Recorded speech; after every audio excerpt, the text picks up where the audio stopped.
Доброе утро, дорогие коллеги, участники конгресса, гости.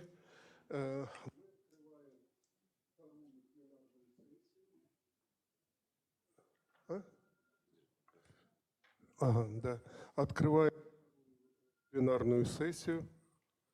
И первый доклад приглашается Джеймс Ю, Wake Forest Institute of Regenerative Medicine, USA, Current Developments and Future Perspectives in Regenerative Medicine. Please, Dr. Yu, 40 minutes.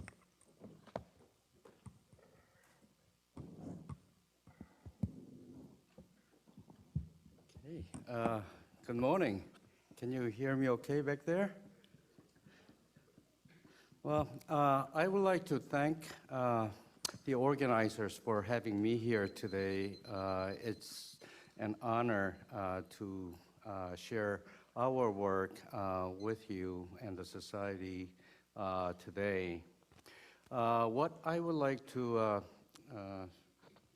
talk about is not only our development and what we're doing in our institute, but I would like to share some of our thoughts on where regenerative medicine is going with you today. So, all right, I would like to start with an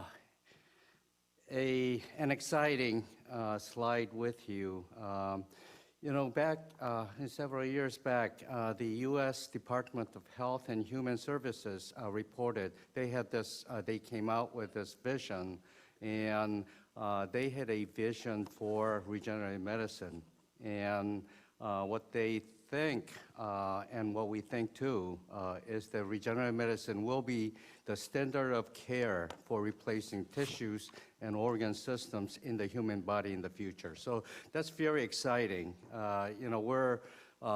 You and I are at the right place at the right time to share this excitement. And we do think that what we do in our field will take us further and change the way we practice medicine in the future. So, some of you may know this strategy for tissue engineering. It has been around for over 30 years, and this is a strategy that we have followed for many years. That involves the use of cells, that involves the use of biomaterials as scaffolds, and with a combination of biological factors, we can create an organ that could be transferred into our body for obtaining a functional organ in our body system. So how do we use this strategy in a real practice? So this is an example of the approach that we have applied for many years, which involves the patients that come into the clinic with a certain deformity. This is an example of a bladder patients who require additional tissue for reconstruction. So when a patient comes into the clinic with bladder tissue deformity, we would take a small tissue biopsy from patient's bladder and isolate those bladder cells outside the body and grow them in large quantities and place those cells onto a bladder-shaped mold as a scaffold to create a tissue construct that could be implanted back into the same patient where the cells came from, so that we don't have to deal with immunologic reactions. So this is the approach that we have applied in our patients who are treated with tissue engineered organ system. So using this approach, we were able to develop a bladder tissue that could eventually help patients to have a normal functional bladder tissue, similarly with urethra as well. So these are the technologies that we have developed in our laboratory and brought it ultimately to patients to help those patients. And we have followed these patients for many years and have demonstrated the safety and the feasibility that tissue engineered organs can be applied in patients in the clinic. One of our recent application involved the vaginal tissue, and we have applied the tissue engineering approach to patients who are born without vaginal tissue. Those 4 patients had vaginal aplasia, and so we have taken the same approach as the bladder and urethra. We have taken a small tissue biopsy from those patients, who were from the remnant vaginal structure, and isolated those cells and grow them in large quantities, and use those cells to build the patient's vaginal canal to them. And what's exciting about this is, unlike the bladder and urethral abnormalities where we're trying to repair tissue damage and tissue defects, this is an application where we can create a new organ to give it to patients to lead a normal life. And in this particular group of patients, these patients were treated when they were very young, and over the years of follow-up, they got married and have a normal sexual life with behavior. And so, this demonstrates the potential of using regenerative medicine approaches to actually provide tissues and organs for patients and have them lead a normal life. So that's an exciting thing. So as you can see, using patients' own cells and placing them on a supporting matrix to build tissues, it has worked successfully in the clinic. However, there are challenges still exist. When you're trying to build a more complex tissue systems that require systemic function or require coordinated function. So, those are the challenges that we have to, work toward to resolve a problem in order to push, these regenerative medicine therapies to the clinic. So what are those challenges? And I've just listed a few of them here, and you would probably agree that these are the existing challenges and current challenges, and it could be a future challenges that we all have to work together to overcome it. So our research has a focus on addressing these challenges and try to solve problems. And vascularization is one of the major challenges that we face today, and we faced yesterday and day before. And we would like to come up with solutions to solve the vascularization issue, so that when we build a tissue, a quality tissue outside the body, we would be able to transfer them into our body system to make those tissue construct functional again. So these are some of the vascularization strategies that many people around the world have tried to tackle, and so did we.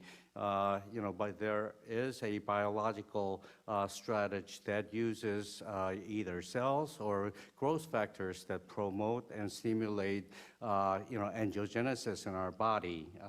And, it works. And the principle has been demonstrated so many times, in the literature that you can find. However, when it comes to the practicality, when you're trying to build a large clinically relevant tissue, that approach alone does not work. So how can we complement and supplement to achieve vascularization issues? So one of the things that we have tried was to actually embed oxygen-generating particles into the supporting matrix or scaffolding system so that it could provide and release oxygen throughout, for a long time, so that when we place cells onto the scaffold, those cells would survive over a long time.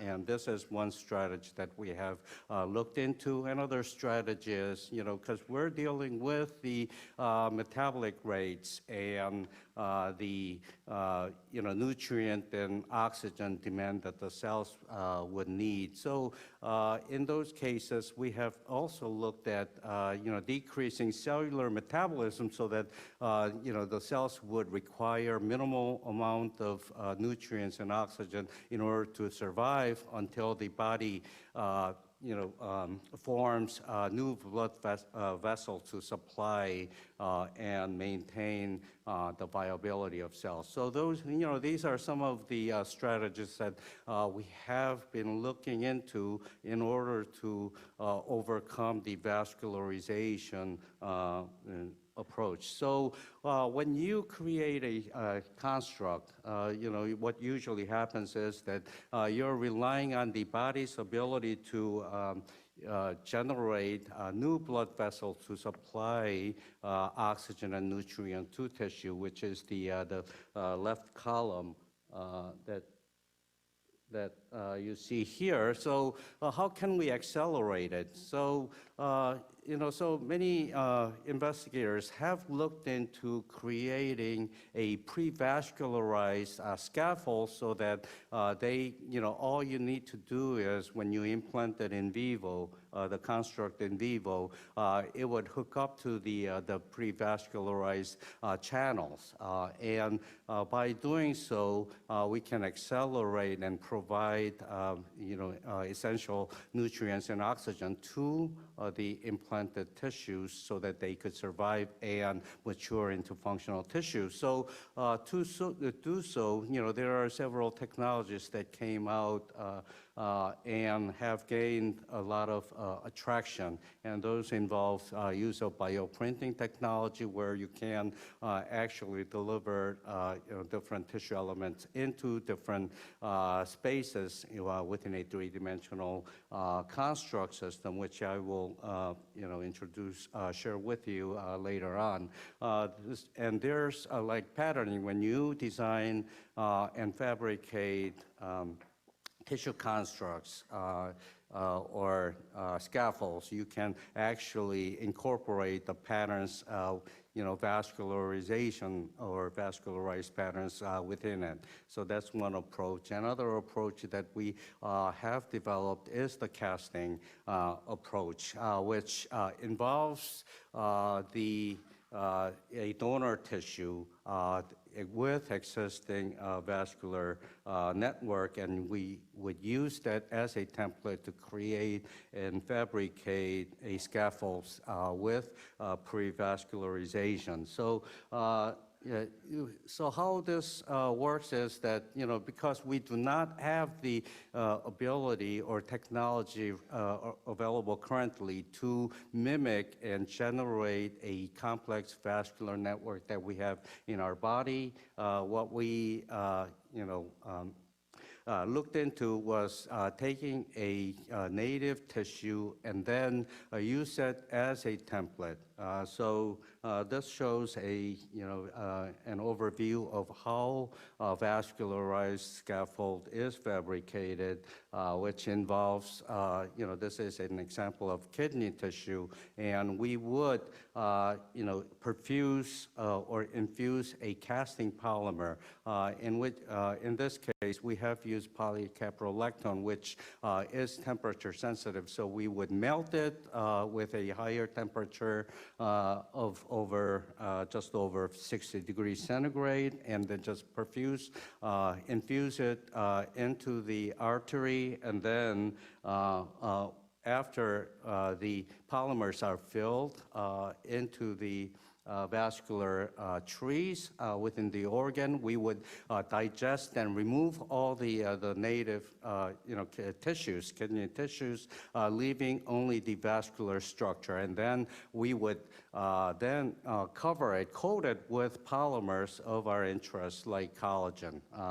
We have used collagen as a scaffold material, and then once the collagen is coated, we would remove the polycaprolactone and flush polycaprolactone out of the vascular network, resulting in the vascular scaffold, as you see here. So this is an example of the vascular tree, fabricated vascular tree of a kidney tissue, and we were able to preserve the microarchitecture of the kidney. This is an example of the glomerulus that is preserved with maintaining the vascular tree, and those vascular tree can be perfused throughout without any leakage, showing the closed loop of vasculature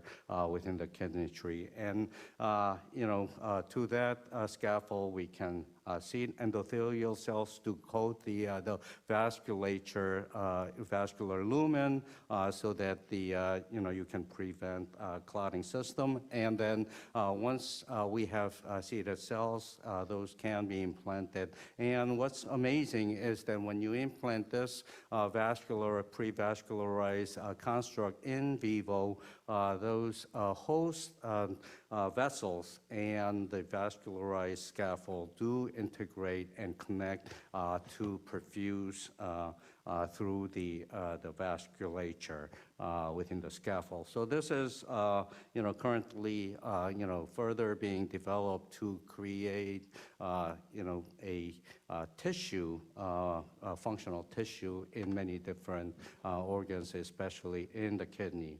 So, however, this is perfect method to create vascularized tissue. However, we do not have the ability to replicate the microarchitecture of tissues and organs that are very complex, like liver and kidney tissue. So in order to achieve and overcome those challenges, we have taken an approach of using the donor tissue. And what perfect example are there than using, trying to replicate your tissue, your organs that you have in our body. So the idea is when you take a donor organ, you would remove all the cellular component and using the existing tissue matrix as a scaffolding system. And then the idea is to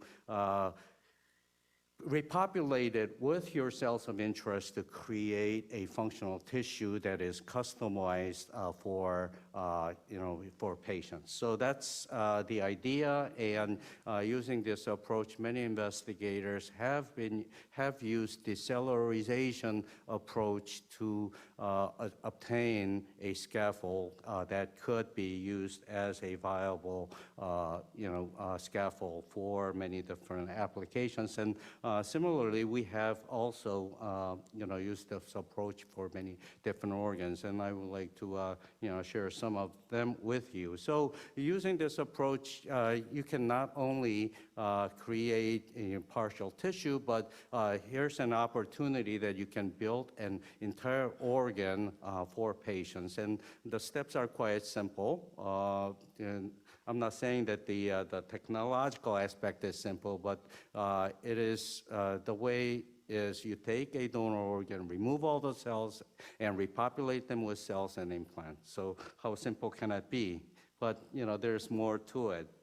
So using this approach, we have endeavored to engineer a whole organ, whole kidney, and I don't have to explain to you why kidney is such an important organ, but using this approach, we wanted to create an organ that could augment, either partial or total renal function in patients. So the approach that we have envisioned was that when a patient, with renal failure comes into the clinic, we would take a small tissue biopsy from patients and use those cells to grow and expand the patient's cells, and then place them onto a decellularized pig kidney scaffold, and then place them back and give another organ for patients, totaling of, patient having 3 organs. So that's the idea. And so, we have been working on this approach for many, many years. And so we have developed a way to efficiently and effectively remove all those cells from a pig kidney while preserving the vasculature of the kidney, and then we're able to repopulate them with vascular cells and kidney cells, in those organs. So this is an example of how we, when we repopulate or reseed the cells onto the decellularized scaffold. Those individual cells, when we first seeded, do communicate and reassemble into renal structures, as you see here. So over time, these individual cells eventually mature into renal structures that display their structural characterization, as you see here. And those cells that are seated onto the scaffold are able to not only mature into structures, but they do proliferate within the scaffold. But more importantly, functionality is the ultimate goal, and we were able to demonstrate that the seeded and matured kidney structures within the scaffold are able to function some of the major functions. It is able to transport electrolytes across the membrane and transport amino acids, as well as producing erythropoietin, which is a hormone that is produced within the kidney, as you see here. So this is really exciting development that we're thrilled about. But more importantly, the ultimate test is, well, can it function, and can the tissue construct that you implant in vivo survive? So what we have done was we have used an autologous, porcine kidney and seeded onto a decellularized scaffolds and implanted into the same pig where the cells came from, and we were able to maintain the viability, or actually the more important aspect is maintaining the patency of the vasculature, because if any clot occurs, the vascularization or perfusion stops, and then the tissue is not good. And we were able to maintain, and at the, this is an example of 7-day explant of the implants, and they grossly they look normal. Histologically, we were able to demonstrate that the cells that we have implanted are surviving within the scaffolds. But again, this is is an ongoing work, and we weren't able to go beyond 7 days, but this is, there are many, challenges. But taking the similar approach, we have been looking into developing liver tissue, porcine liver tissue, as you see here. But, initial maintaining consistency have been successful, but maintaining for long term is our task, and it's a homework for us. So this approach using decellularized organ as a scaffold for creating whole organ, sounds simple, but there are so many technological aspects that you have to consider in each of the steps, as you see here. So this is, whilst this is still ongoing, there are several challenges in getting and preparing and getting the scaffolds approved for regulatory agencies. We have also looked into another technology that shows a promise, an exciting technology that we, were able to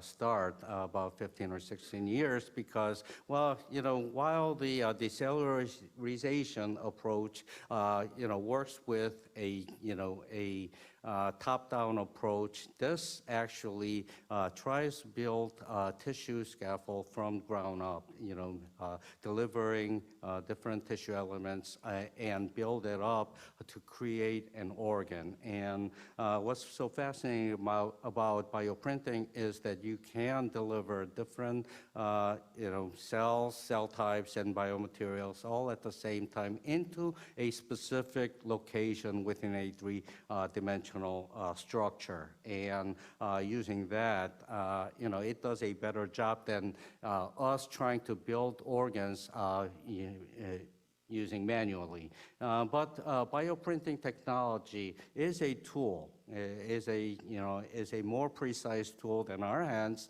that can create an implantable tissues and organs. But more importantly, it allows us to scale up into a clinically relevant sized tissues and organs with precision and with the reproducibility that we are unable to create and generate with our hands. So using this, our initial use was with the inkjet printer. Inkjet printer with different coloring cartridges, and where the idea is to replace the ink cartridges with different tissue elements, and obviously inkjet printer only prints in 2 dimensions.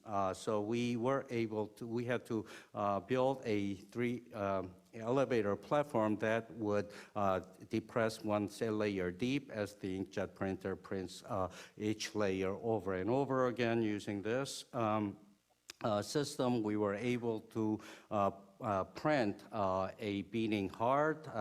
If you deliver stem cells that are induced to become bones and implanted in vivo, we're able to generate bone tissue. Likewise, if you deliver vascular cells, we're able to generate vascular tree that you would that we have in our body. But more importantly, we were able to demonstrate that we can deliver different tissues within a three-dimensional structure with different components. And this is an example of the pie structure that we have created, delivering stem cells, vascular cells, and muscle cells all within a construct. And when we implant in vivo, those individual cells mature into tissues with their characteristics, and that's very exciting.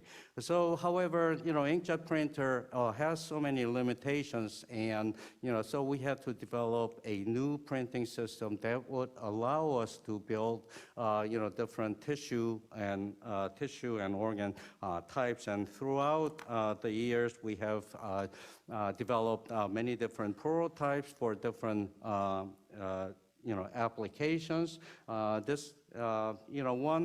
prototype that we have built was a skin printer. Skin printer, we had a project with the Department of Defense in trying to help those soldiers who were deployed to Iraq and Afghanistan many years back, and the majority, a major, injury involved the burns, and those are the burns that are very extensive, and it is very different from the burns that you see in the civilian population. And so we wanted to use this technology to build a treatment skin printer that would help them. Oops.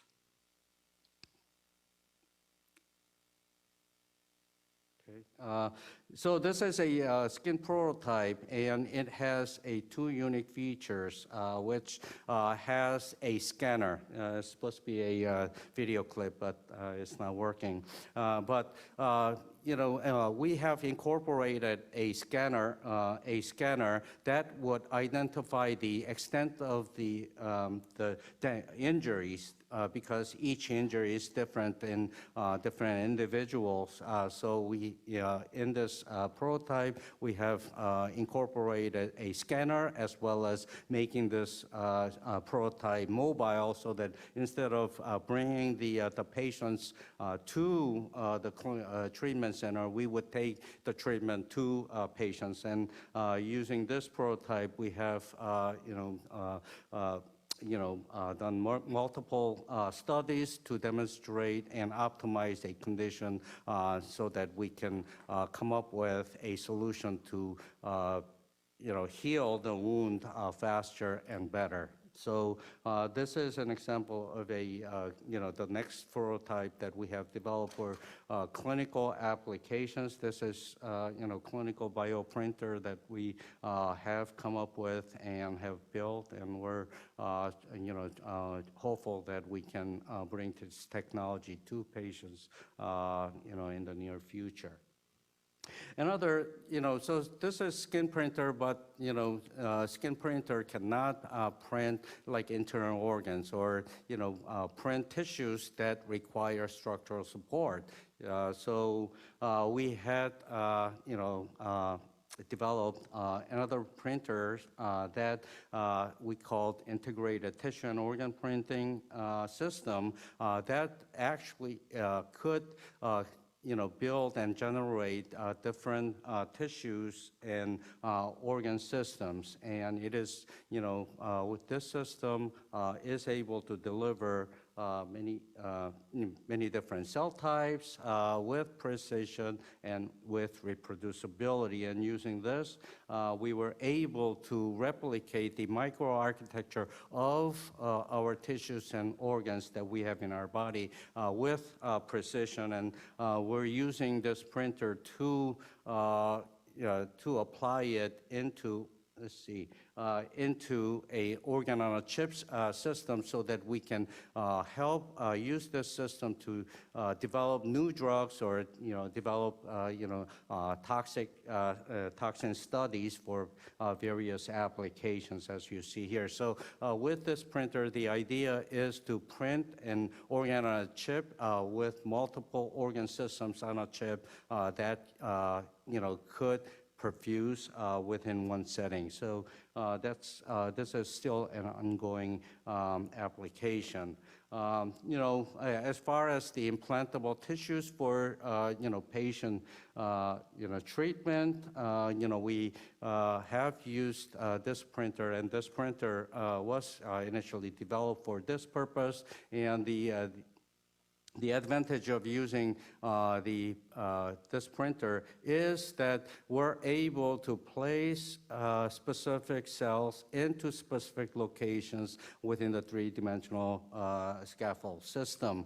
And this is an example of muscle where you require contraction and relaxation in our muscle system. So the muscle is, if you look at closely, those are composed of muscle fibers running in one direction. So with the printer, we can place muscle cells in unidirectional orientation, as you see here, but not only just placing them on certain orientation, but we can control the distance between those fibers, meaning that we can maximize the diffusion as we would like, so that we can maintain cell viability, as we print and mature it into the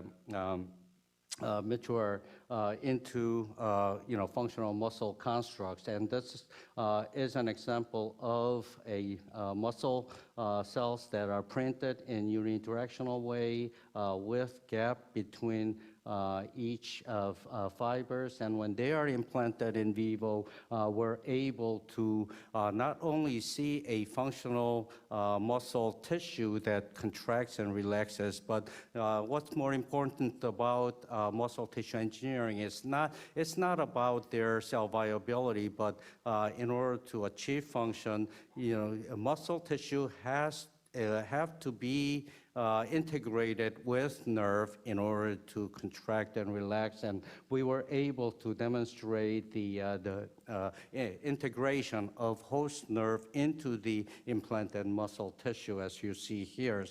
So we have used several models to demonstrate that bioprinted muscle tissue is able to not only replace and restore muscle defects, but is able to improve muscle and restore muscle tissue function, as you see here on the graph. So this is an example, but we have been working on different,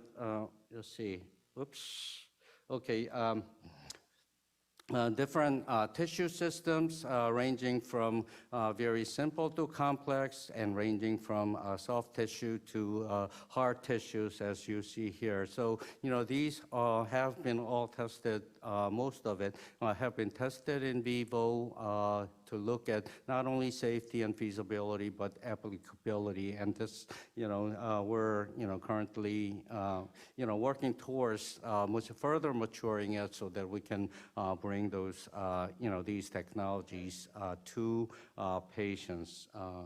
It's supposed to be like there are video clips, but it's not working. Sorry about that. But so now we're, we have the ability to build single tissues, but, if you think about it, many patients and many applications that, regenerative medicine technology could benefit involves multiple tissues, multiple tissue systems, like composite tissues or complex tissue systems. And we're currently focusing more on the composite tissues that have the interfaces, because when trauma occurs, it does not only target one specific tissue. So in order to make the patients functional again with necessary tissues, we have to work out those composite tissues that have different tissue characteristics within one contiguous tissue construct. So we're currently working on like neuromuscular junction, bone cartilage interfaces, muscle tendon, and ligaments. So these are currently an ongoing effort at our institute. So where do we, envision this technology is going? We truly believe that, this technology could be directly applied in the clinic. When a patient comes into the clinic, we would take, we would use their medical data to reverse engineer and obtain CAD-CAM model, and those could be converted into a code system that the printer can read and execute to generate tissues specific to patients. So that's where we think this technology is going, but it's not going to happen today or tomorrow.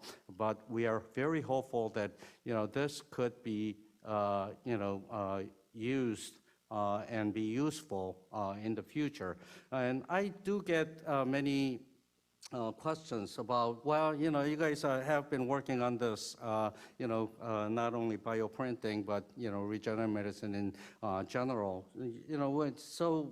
Why is it not in the clinical use, and when will it be available? And I really do not have an accurate answer for that, because in order to do so, like anything else, you have to further develop your technology. So the technologies that you develop in the lab and have demonstrated the possibility and publication does not get you to the stage where you can use it directly into the patient. So like for bioprinting technology, I think it is a cool technology, but in order to bring it to patients and use it for clinical use, there are many different advancement and improvements have to be made, including hardware, software, printing system, is not that's simple, and there's a lot of science behind it. So in order to do so, any technology that you want to bring it to the clinic, those have to be perfect or near perfect in order to use it in patients. Otherwise, besides the scientific aspect of it, you have to work with regulatory agencies to make sure that they are approved, as well as if you wanted to further distribute it to many patients around the world, you have to utilize commercialization strategy in order to do so. But however, what we know is that obviously we'll not have an implantable kidney in the near future, but like anything else, it goes from a simplest structure to more complex over time.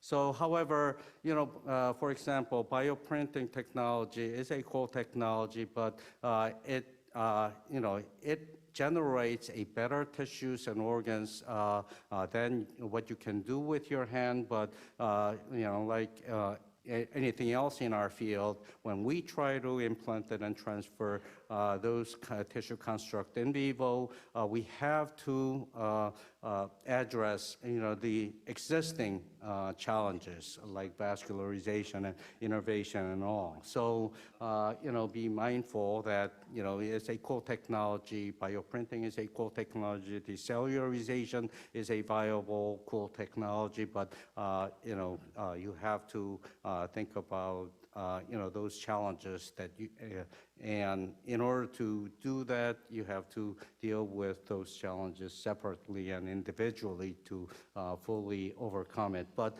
translational research path is very it's a long journey, starting from not a single idea, but it takes such a many different steps, and it takes a long time. If you add it up, it takes like 15, 20 years. And so these are, we have to be patient and keep chugging along. So in conclusion, the classical tissue engineering approach that we have followed for almost 30 years, works, and it uses many different aspects of tissue elements, ranging from patient cells to stem cells. But and as time goes, many new technologies evolve, like decellularization and bioprinting technology. But there are I do envision many, better technologies would come out over the years. However, whatever technology, that you use, you have to work individually on the challenges that we currently face, in the field today. And we hope that, regenerative medicine,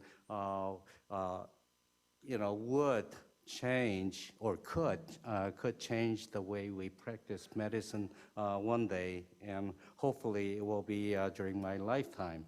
So lastly, I would like to thank our Institute members. We have about 450 members who are all dedicated and working towards regenerating tissues in different tissue and organ systems, and we try our best to bring these technologies that are developed in the laboratory to the clinic, and we currently have about 15 ongoing or planned clinical trials. Lastly, I'd like to thank our sponsors who share the same vision as we do, that is to develop these technologies to help patients and make them live longer and happier. Lastly, if you are interested in bioprinting technology, I'd like to invite you to Biofabrication Society meeting that will be in a much warmer place than here. Thank you. Thank you, Dr. Yu. It was very impressive talk. Thank you. And we have a few minutes for discussion. Please, paper is open for discussion. Any questions? Any comments?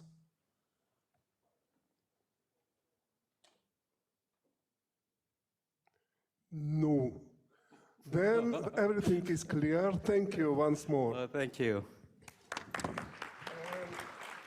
I'll give you certificate on your brilliant lecture. Great.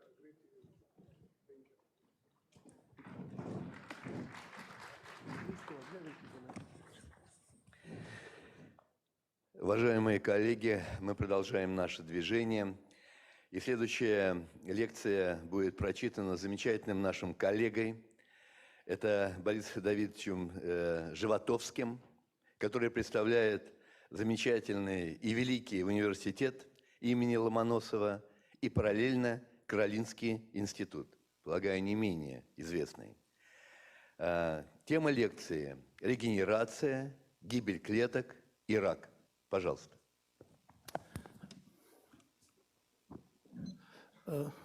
Глубоко уважаемый Всеволод Арсеньевич, Геннадий Тихонович, глубоко уважаемые коллеги, прежде всего я хочу поблагодарить за то, что мне в очередной раз, второй раз подряд пригласили сделать доклад на этом замечательном конгрессе. И в прошлый раз, 2 года назад, находясь вот на этой трибуне, я начал свое выступление вот с показа этого слайда, где попытался объяснить, что вот популяция клеток, количество клеток в популяции регулируется 3 событиями: делением, дифференцировкой и гибелью клеток, и что регенерация, регенерация принимает или объединяет в себе вот 2 таких процесса, как деление, пролиферация и дифференцировка. На этом общее между моим предыдущим выступлением и этим заканчивается. Сейчас я бы хотел добавить ко всему тому, что я говорил в прошлый раз, то, что между этими событиями имеется прямая связь. И таким образом, если происходит очень мощная и нерегулируемая гибель клеток, то она блокирует процесс регенерации. Можно микрофон вот в руки взять? Удобнее будет. Да, спасибо. Вот. А в том случае, если гибель клеток работает не очень эффективно, что довольно часто наблюдается, то процесс регенерации становится очень активным. Это выражается и в повышенной дифференцировке, а также при менее регулируемом делении клеток. Это очень опасно, потому что может привести к развитию опухоли. На самом-то деле опухоль или рак, это единственное системное заболевание, которое характеризуется очень простым фенотипом. Фенотип – много ненужных клеток. Вот, а генотип, он довольно комплексный, связанный с накоплением мутаций. Но об этом мы сегодня не будем говорить вот об этом. Дело в том, что между этими тремя событиями, регенерацией, гибелью клеток и возникновением опухоли, я постараюсь сегодня вот рассказать вам, какая существует между ними связь. В течение последних 3-4 лет Боб Вайнберг в различных своих работах говорил о том, что процесс образования опухоли можно сравнить, например, с имитацией процесса эмбриогенеза или регенерации. Он говорил о том, что вот опухолевые клетки, они способны, значит, трансформироваться из дифференцированных в опухоль-инициирующие клетки и vice versa, а также роль вот генетики, эпигенетики, микроокружения и так далее. Должен сразу сказать, что в литературе имеются два способа объяснения этих клеток или названия этих клеток. Это канцер-инициирующие клетки. Есть, спасибо. Спасибо большое. Cancer stem cells и tumor-initiated cells. С моей точки зрения,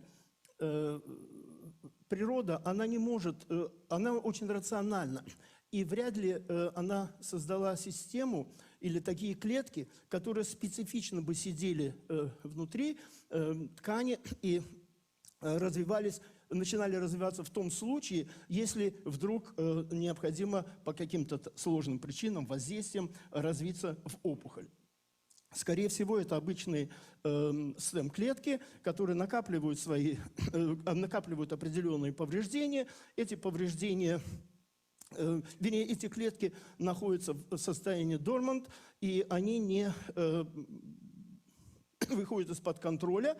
И, скорее всего, с моей точки зрения, такие клетки надо правильнее называть tumor-initiated cells. Но я буду использовать оба названия, поскольку в литературе используются оба термина. Давайте разберем все три процесса. Значит, первое – это что образование опухоли может мимицировать процесс эмбриогенеза и регенерации здоровых тканей. Здесь я объединил, с одной стороны, процесс эмбриогенеза, различные стадии, начиная от преимплантации бластоцитов и кончая семитогистоорганогенезом, а здесь развитие опухоли, опять же, начиная с преимплантированной опухоли и заканчивая макрометастазами. И как вы видите, все эти процессы, они, в принципе,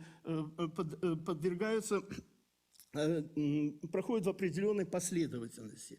Но разница заключается в том, что при развитии опухоли может происходить вот такой скачок, когда значит, модуль тумор-экспансии может сразу привести к появлению первичной опухоли, а затем параллельно развиваться вот вся эта цепь событий, которая приводит к метастазированию. Но в принципе между этими двумя событиями имеется определенная связь. Дальше, значит, опухолевые клетки могут быть трансформированы из дифференцированных клеток в опухоль-инициируемые клетки и наоборот. Но на сегодняшний день существует три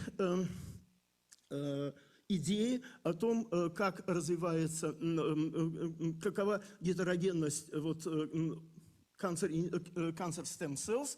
Согласно первой модели, это модель иерархическая, это из так называемых long-term cancer stem cells переходят они в так называемые short-term и в прогенераторные клетки, попутно теряя свою stemless но не до конца.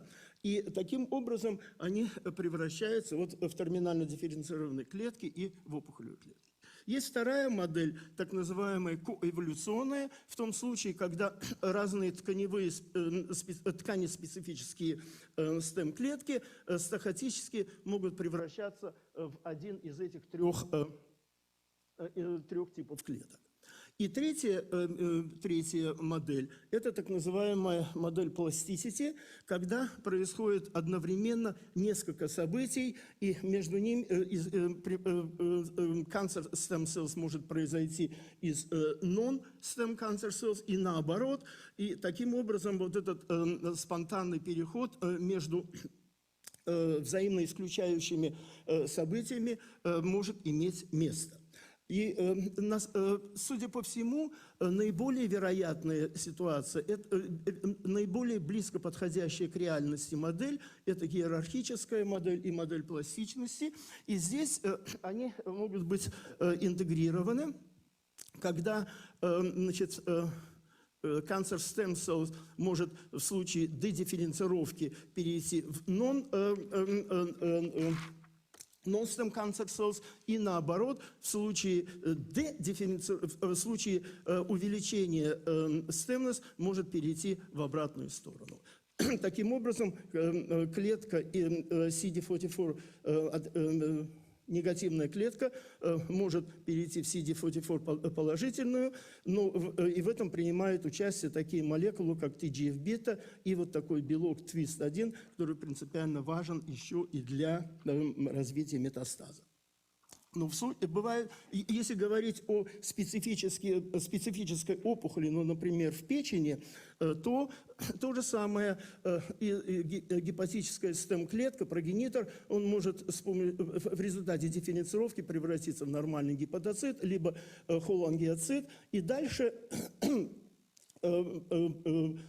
также преобразовываться с формированием либо недифференцированной клетки, либо дифференцированной. Состояние, вот, в том случае, когда накапливаются вот такие недифференцированные клетки гепатоцеллярной карциномы или клеточной карциномы, извиняюсь, прогноз может быть достаточно плохой. И эти процессы включают несколько механизмов. И интересно то, что все эти механизмы очень принципиально важны для нормального развития печени, но могут в определенных ситуациях перестраиваться и принимать участие в развитии опухоли.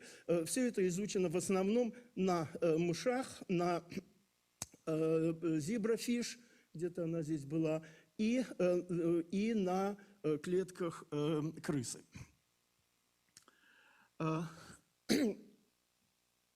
Необходимо отметить, что в последние годы накопилось много данных о том, что есть специфические фенотипические маркеры для этих клеток. Причем эти маркеры, они могут отличаться в зависимости от различного типа опухоли. И это используется сейчас для определенной диагностики. Для развития опухоли большое значение имеет процесс эпителиально-мезенхимального транзишн. И сейчас мы хорошо знаем, что этот процесс необходим для заживления ран, регенерации тканей, для формирования фиброзов, принципиально важен для эмбрионального развития, для формирования различных органов, но накапливаются данные о том, что этот процесс очень важен для прогрессии опухоли и метастазирования. Что касается мезенхимально-эпителиального перехода, данные не всегда очень четкие, но принципиально важно то, что в случае хронического заживления раны, когда происходит постоянный переход EMT в MAT и обратно, то это может привести либо к нормальному эффекту фиброза, но в то же время в определенных патологических ситуациях может привести к прогрессии опухоли и метастазированию. Третье. Роль генетики, эпигенетики и микроокружения. Значит, микроокружение включает различные клетки, такие как эндотелиальные, фибробласты, non-stem-like клетки, макрофаги, Т-клетки и так далее. И они могут, естественно, они продуцируют либо цитокины, либо другие, либо разные факторы. И эти факторы могут привести либо к self-renewal, cancer stem cells, либо к пролиферации, миграции и инвазии. А это все характеристики развития опухоли. Важно отметить еще то, что в процессе терапии опухолей, химиотерапии, таргетной терапии, очень часто мы имеем дело с клинической ремиссией, когда определенные tumor-initiated cells, популяция этих клеток увеличивается, находится в течение определенного времени, а затем, к сожалению, они дают рост опухоли, вторичной опухоли, и, в общем, в этом случае наступает такая мощная резистенция этих опухолей на ответ химиотерапии. Так вот на этот процесс, когда эти клетки накапливаются, принципиально влияют генетические изменения, эпигенетические изменения, ну и вот то, что я говорил, накопление клеток microenvironment. Какова же роль гибели клеток в регуляции всех этих процессов? Гибель клеток можно разделить на два типа. Это активный процесс и пассивный процесс. Причем активный процесс – это тогда, когда клетка убивает сама себя. К ней можно отнести такие, которые выключаются периодически. Алло? Да. Спасибо большое. Да. Такие процессы, как апоптоз, некроптоз, аутофагия. К активным процессам можно отнести еще различные клеточные заболевания, деструкции. Все это объединяется таким словом, как саботаж клетки. Они это активируются, к этому приводит генерация активных форм кислорода. Есть известный процесс метатической катастрофы, когда в клетке накапливаются микроядра. И инициируемый поли-ADP-рибоз полимеразным некроз. И последние годы еще к этому стали относить такой процесс, как ферроптоз, тоже тип гибели, который связан с обменом железа.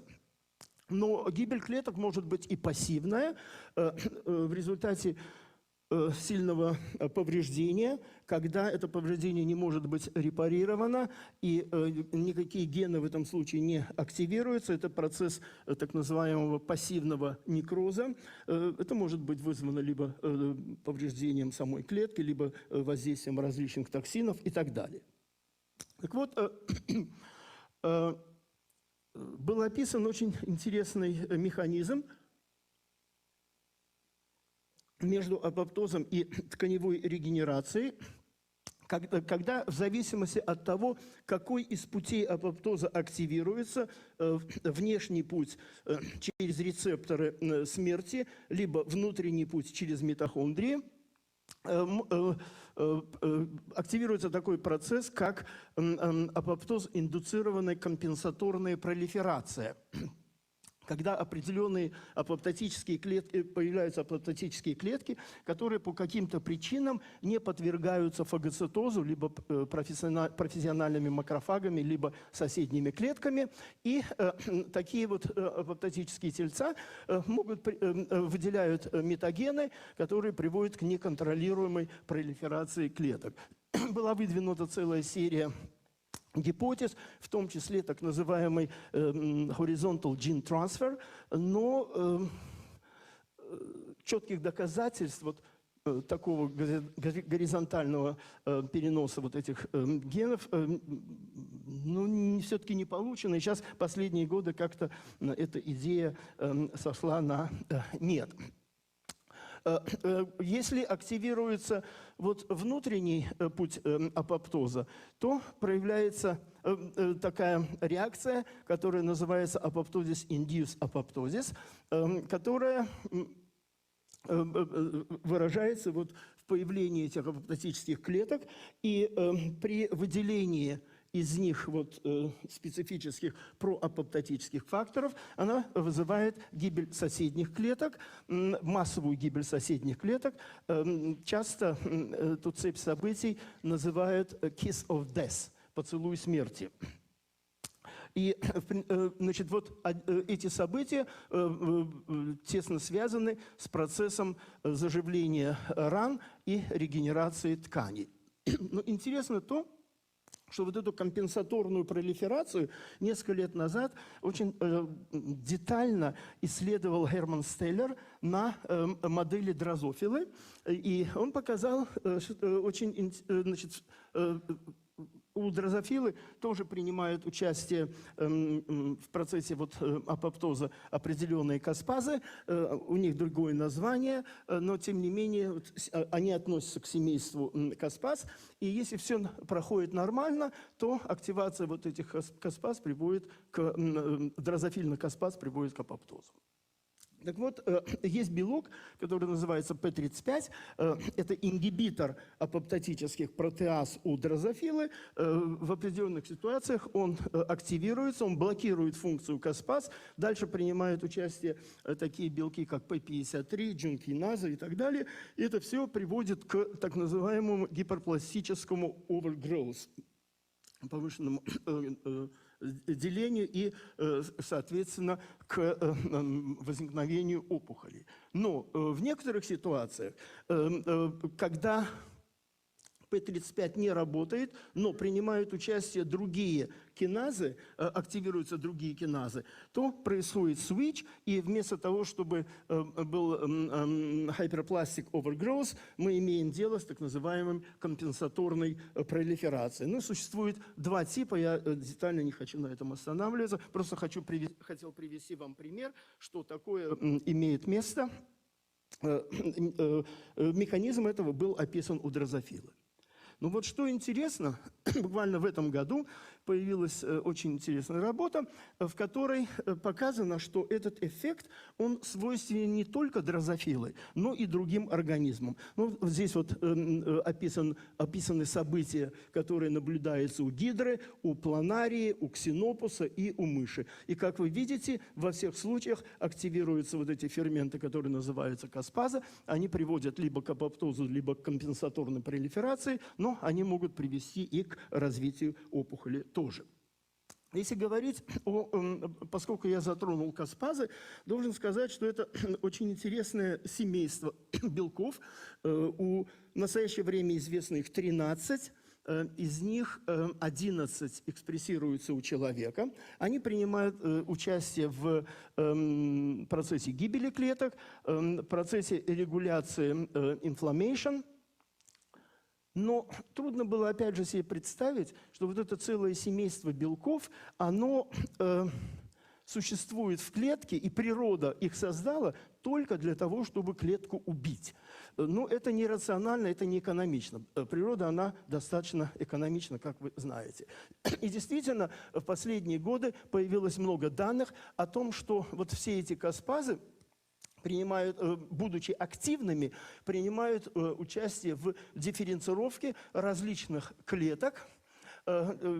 Механизм их действия частично известен. Но вот что самое интересное, как активируются эти каспазы в случае дифференцировки, мы не знаем.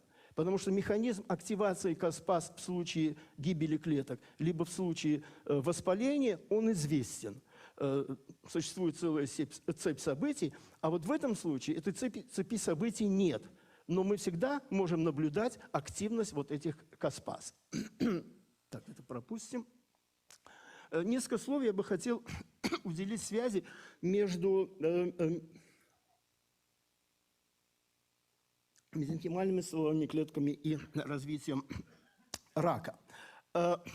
Последние, опять же, годы накапливаются все больше данных Об этом частично я говорил вот 2 года назад, что мезенхимальные стволовые клетки, они очень устойчивы к гибели. И, будучи устойчивыми к гибели, они выделяют определенные факторы, которые влияют на то, которые необходимы для роста опухоли. Затем из этих клеток выделяется, например, TGF-бета, которая принципиально важна для метастазирования, ну и так далее, и так далее. Большое значение в этом процессе играют металлопротеазы и вот различные цитокины, которые выделяются из этих клеток. Но будучи резистентными к гибели, эти же клетки могут принимать участие, могут играть противоопухолевую роль, могут обладать противоопухолевым эффектом. И это принципиально важно в нормальном организме, тогда, когда еще опухоль не развивается. Большое значение в этом случае играют микро-РНК, которые выходят с помощью экзосом, подавляют функцию различных факторов роста. И здесь очень часто наблюдается так называемый луп, когда всякие вещества, которые выделяются из опухолевых клеток, подавляют эту функцию. То есть здесь идет постоянный вот такой взаимный контроль. И еще очень важный момент, связанный с мезенхимальными стволовыми клетками, что они влияют на устойчивость опухолевых клеток к воздействию. И опять же, это связано с целой серией микро-РНК, которые влияют на работу различных циклинов и других белков, на функцию определенных ингибиторов, которые контролируют чувствительность опухоли к воздействию. То есть одни и те же клетки в определенных ситуациях могут выполнять 3 различные функции. И известно, что в солидных опухолях серия реакций, особенно после воздействия 5-фторурацила, фосфорилирование различных белков с помощью, прежде всего, кальций-модулин-зависимой киназы приводит к появлению мультидраг-резистенс, и эти опухоли становятся достаточно резистентными. Так вот, было показано, что при определенных ситуациях этот процесс можно заблокировать, прежде всего за счет прямой блокации кальций-модулин-зависимой киназы и, соответственно, подавить мультидраг-резистенс, и клетка становится, может стать чувствительной к воздействию. И буквально вот в последние пару лет появилась целая серия работ, в которых было показано, что если таргетировать взаимодействие МСК с опухолевой клетки, то, соответственно, можно воздействовать вот на весь этот процесс и сделать клетку опухолевую более чувствительной к воздействию. И в настоящее время я знаю, что есть препараты, которые могут это делать. Все то, что я говорил, касалось апоптотической гибели клеток. Естественно, здесь возникает вопрос, а есть ли другие типы гибелей, кроме апоптоза, которые принимают участие вот в этих процессах.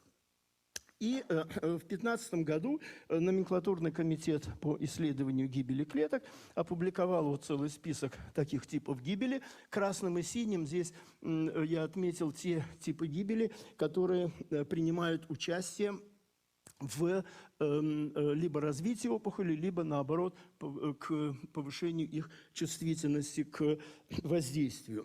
И сейчас вот готовим мы новую номенклатуру, и туда будет добавлен еще такой тип гибели, как иммунологическая гибель, о которой вчера совершенно блестяще рассказал академик Румянцев, но он термина иммунологическая гибель не приводил, но рассказывал он как раз о том, что и происходит при воздействии вот тех антител PD-1 и других, которые сейчас применяются в клинике для лечения онкологических больных. Очень важно отметить, что между различными типами гибели существует взаимодействие. И можно заблокировать один тип гибели и, соответственно, активировать другой тип гибели. Вот наша лаборатория была первая, которая вообще описала такое взаимоотношение между апоптозом и некроптозом, которое зависит от количества энергии в клетке и активности различных каспаз. Это мы сделали на нейронах определенных, когда подавление ATP приводило от апоптоза к некрозу, и если в определенный момент была возможность восстановить энергию, то клетки могли погибать по апоптозу. Между аутофагией, апоптозом и некроптозом также существует взаимосвязь. Это принципиально важно, потому что многие клетки, они имеют повышенный уровень одного типа гибели и, соответственно, являются резистентными к воздействиям. Если подавить этот способ гибели, то можно эту клетку сделать более чувствительной к воздействию. Ну, говоря об аутофагии, должен сказать, что в раке аутофагия имеет двойную роль. Она может выступать как супрессор опухоли, в том случае, когда элиминирует различные онкогенные субстраты, всякие токсические белки, поврежденные органеллы. Но если сравнивать апоптоз и аутофагию, то в процессе апоптоза все эти частицы, они поедаются макрофагами или соседними клетками и полностью элиминируются. А в случае аутофагии все происходит внутри клетки, и разложение всего этого происходит либо в аутофагосомах, либо в лизосомах. И в том случае, если в них накапливаются патологические всякие метаболические субстраты, то клетка может их использовать и, соответственно, поддерживать развитие опухоли. Кроме того, очень важна функциональная роль митохондрий. И действительно,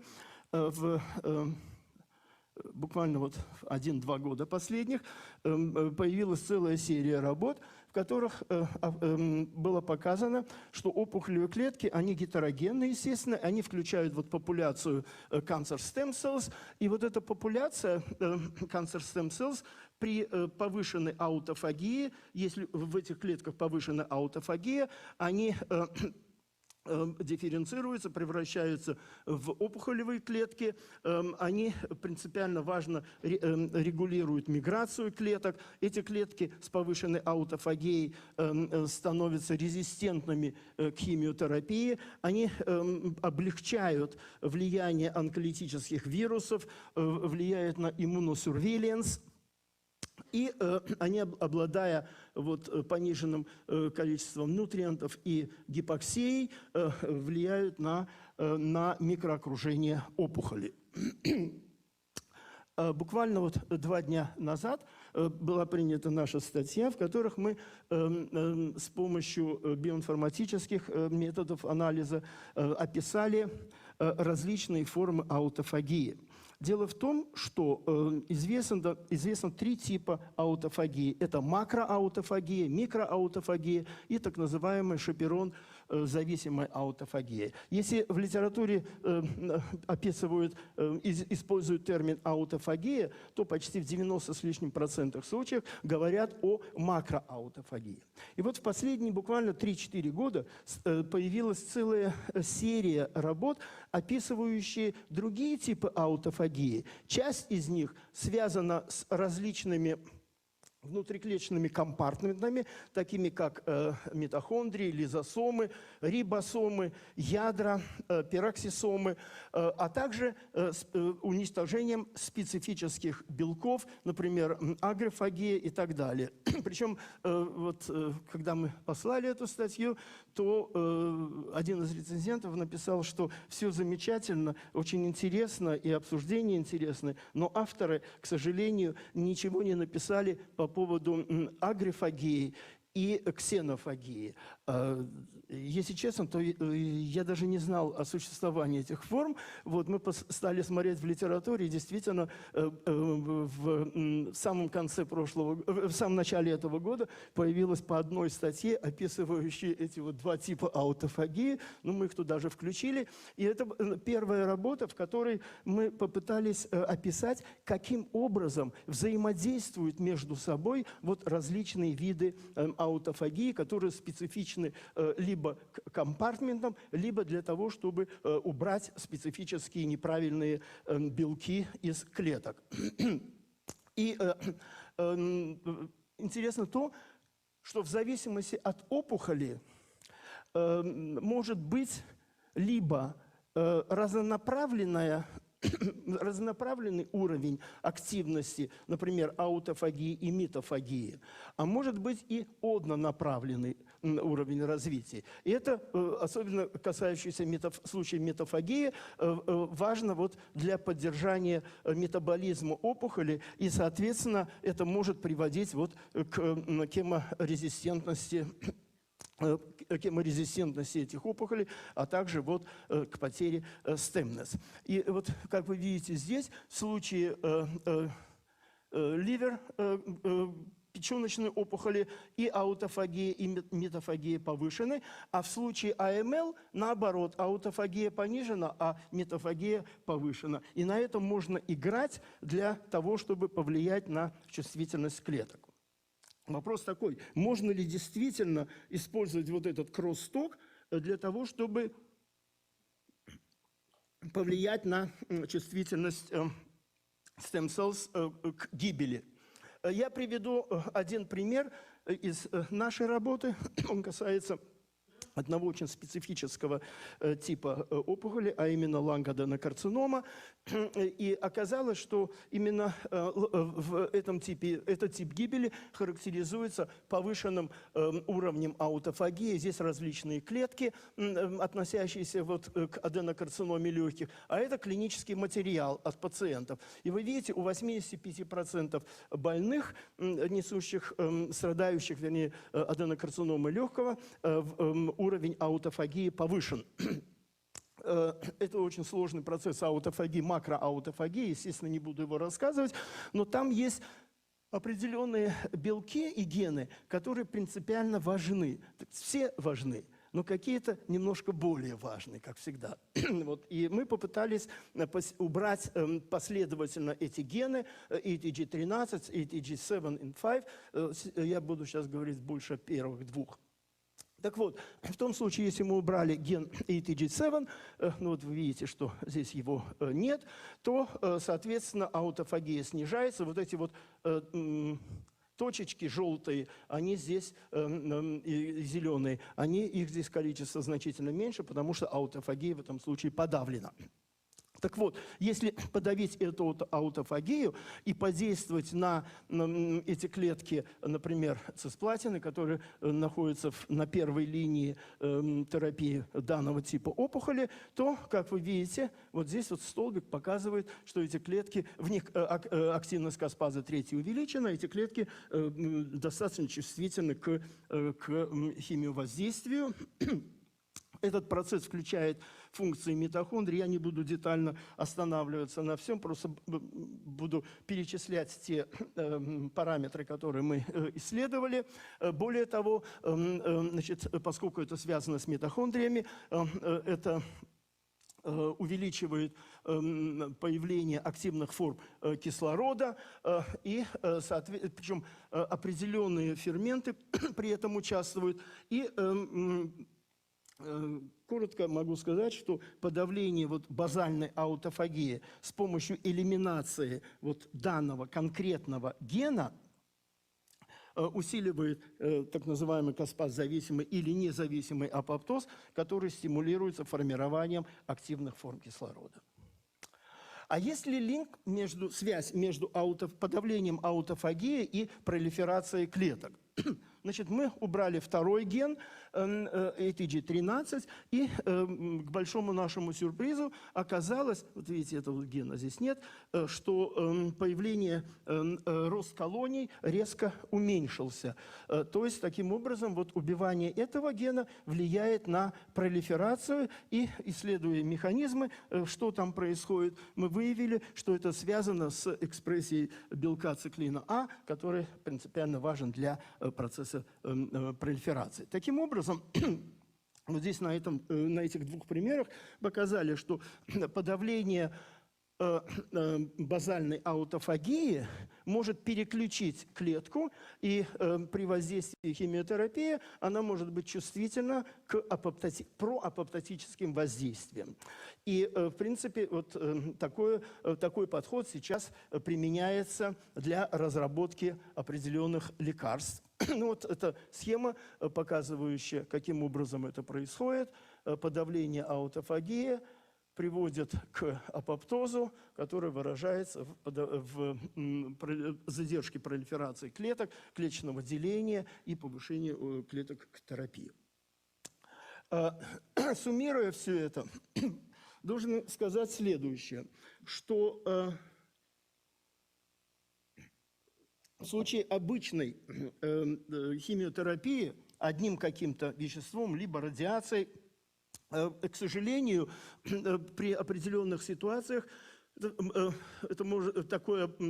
такая обработка, такая терапия может привести к устойчивости, когда уровень аутофагии резко повышается, соответственно, это влияет на биоэнергетику клетки и приводит к усиленной пролиферации и к появлению вторичной опухоли. Однако, если подействовать ингибиторами аутофагии вместе, одновременно с химиотерапией, то этот процесс можно проингибировать, и, соответственно, клетка может пойти в апоптоз. То есть, в принципе, один из вариантов связи между стем-клетками чувствительности к терапии и опухоли может быть переключение с одного типа гибели на другой. В заключение, значит, я хочу сказать, что связь между процессами регенерации, гибели клеток и опухолью достаточно сложна. Она зависит во многом от типа ткани, где проходят эти наблюдения, а также от условий регенерации. Значит, пролиферирующая активность стем-клеток, она очень тонко регулируется для того, чтобы предотвратить появление вот этих нежелательных, потенциально поврежденных раковых клеток. И вот выяснение этих горячих точек механизма это принципиально важно для выработки новых препаратов, соединений, которые могут повлиять на опухолевые клетки. Ну и последнее, что селективная активация различных механизмов гибели, которая включает и кросс-ток между ними, это вот на сегодняшний день новый патогенетический approach для таргетной антиканцерной терапии.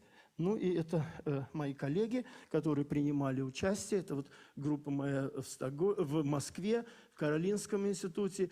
Весь клинический материал для этой работы был получен из онкоцентра Блохина. Но, вот, к сожалению, Ирины Борисовны больше с нами нет. Спасибо за внимание.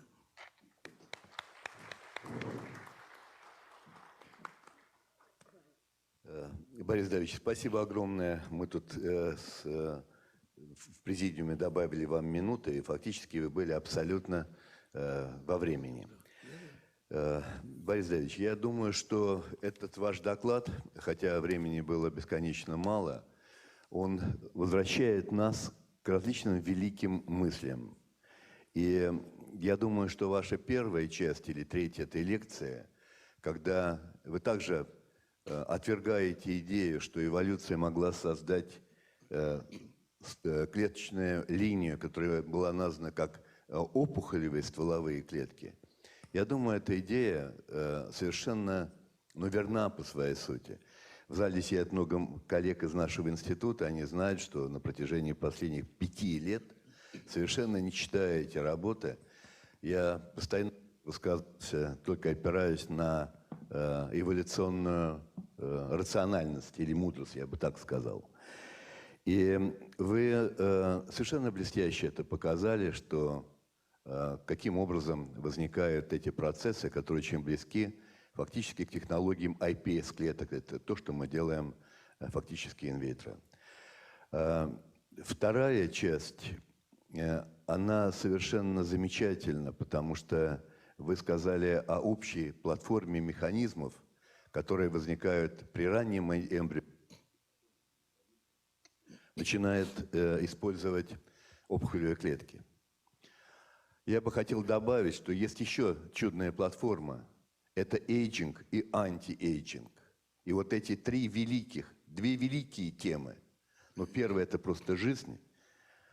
Она, конечно, бесконечна, вот эта площадка. И то, что нас с коллегами в акушерстве и гинекологии жизнь поставила в лучшую специальность, а всех сидящих эмбриологов фокусирует на этой потрясающей, центральной для биологии и медицины площади, наверное, это совершенно чудная, чем-то и кем-то судьбою высказанная линия. Ну и, наконец, вы меня так расстроили, потому что моей любовью последние 3 года, как появилось, или 5 лет, аутофагия и антиэйджинг.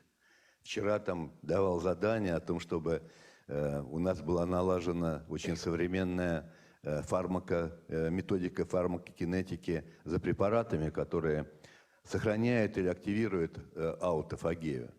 Потому что мы все пытаемся бороться с антиэйджингом, как сказал уже, одной из очень важных проблем медицины. И этот доклад показывает ваши приведенные сведения, показывают и коллег, как бесконечно сложна связь. Мы говорим о сигналинге, мы говорим о микрокомпартментах, мы говорим на самом деле о этих 246 типах клеток, из чего мы сделаны. И мы понимаем, что на примере даже этих 11 каспас эволюция вновь не могла их создать для какого-то только убийства. Да? И как важно, как в социуме, Всеволод Арсеньевич, вести себя очень правильно, когда спецназ готов выполнить задание на территории какой-то Сирии, и как этот спецназ может быть рекрутирован условно в задачи ИГИЛа. Да? И глубокая совершенно философия этой жизни. Уважаемые коллеги, президент Всеволод Арсеньевич требует вопросов и дискуссии. Пожалуйста. Пока нет вопросов, я забыл сказать в конце самое главное, но те примеры, которые я привел, подавление одного типа гибели, повышение второго типа гибели, говорит о том, что нет единого подхода к лечению рака. То, что вчера в конце своей лекции сказал академик Румянцев, я абсолютно согласен, что нет возможности вылечить все типы рака одним подходом. Каждый тип опухоли, каждая локализация имеет свою специфику, и вот для этого развивается сейчас персонализированная медицина. Извиняюсь, что я добавил. Борис Давидович, я отменяю какие-то слова и фразы о вопросах. И мы с вами требуем, чтобы президент, этот Ткачук сегодня, Всеволод Арсеньевич, поднялся из своего замечательного кресла, отрывайтесь. У нас с вами есть работа. Потому что именно президент использовал фразу «за блестящую лекцию». Спасибо. Спасибо. Я хочу вам пожать руку. Чудесно, абсолютно. Всеволод Алексеевич, продолжайте работу. Спасибо. Спасибо. И последняя лекция на этой утренней сессии. A new stem cell niche in the bone.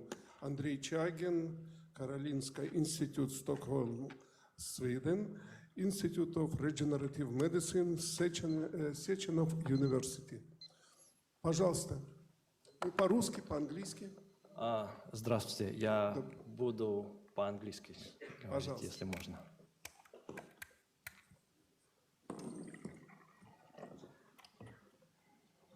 Это, конечно, it is very challenging to give a talk after such a wonderful lecture, so I'll try my best.